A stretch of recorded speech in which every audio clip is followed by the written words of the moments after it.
नाजायज संबंध एकटा महिला के लेलक जान। जानकारी दऽ दी जे एखन हम सदर हॉस्पिटल में छी जतऽ महिला के पोस्टमार्टम के लेल आयल छथिन ई सब हुनकर लाश लऽ कऽ आ पति के नाजायज संबंध पत्नी के जानकारी भेटैया जकर विरोध कयल जाइया। विरोध करला के बाद पति द्वारा पत्नी के गला घोंटि कऽ आ हत्या कयल गेल। ई घटना अंधरामठ थाना के दुमुहा गामक अछि जतऽ 30 वर्षीय महिला जिनका दूटा बच्चा एकटा बेटा और एकटा बेटी 7 वर्षीय बेटा और 1.5 वर्षीय बेटी छनि ओ महिला के पति द्वारा गला दबा कऽ मारि देल गेल। वजह पति के दोसर महिला के संग उहे गाम में नाजायज संबंध छल।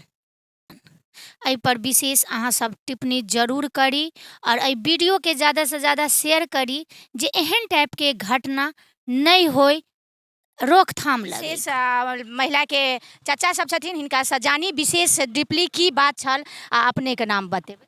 दिलीप कुमार मंडल। कतौ कोन थाना अंतर्गत और कोन गांव से बिलोंग करै छी? हमर थाना ये निर्मली।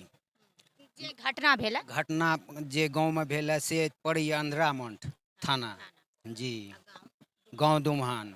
की मामला की छलै? महिला कतेक साल के छलखिन? कतेक साल विवाह के भेल?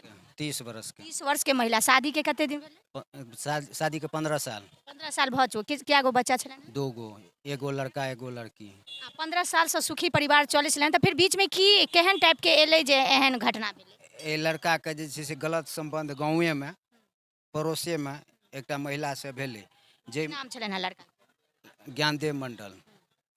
जे कारण पत्नी ओकर विरोध केलकै, बार बार ओकरा से सवाल उठाबै जे ई बात तऽ नाजायज छियै, हम अहाँके पत्नी छी तऽ अहाँ हमरा संगे जीवन व्यतीत करू, दोसर के संगे गलत किया संबंध रखै छी। तऽ वो बार बार धमकाबै छलै जे हम जो करते हैं वही ठीक है, तू हमारी पत्नी हो तो तुम जो हम करते हैं वो देखते जाओ सुनते जाओ। मतलब हम गलत करब कोनो औरत के साथ संबंध बनाएब लेकिन तू नहीं बाज। हाँ तू नहीं बाज। आ वही पर विरोध केलकै तऽ बस रात के गला दबा के ओकर हत्या कर। ई कांड संबंध जे छलै गलत दोसर महिला के साथ जे लड़का के छलै ना कतेक साल से संबंध छलै? बेसी दिन नहीं, या साल भर से। कते साल से? 2 साल से। की नाम है? नाम चचे छी? हाँ हमर नाम संतोष भेलै। तो मतलब संबंध छलन है जाहि कारण से पत्नी विरोध केलखिन तो मतलब केना कन्या के केना जानकारी भेटलनि रे गलत संबंध के? गलत संबंध के जानकारी देखला से मिले, केना मिले छै? पूरा सब जाने छलखिन है कन्या लग देखलखिन प्रमाण? बहुत लोग एहन जाने छै ये बात।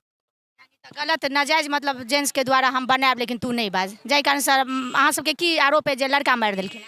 मारबे केलकै वहाँ तो एहिमे आरोप के की बात छै? केना की हत्या केना की भेलै?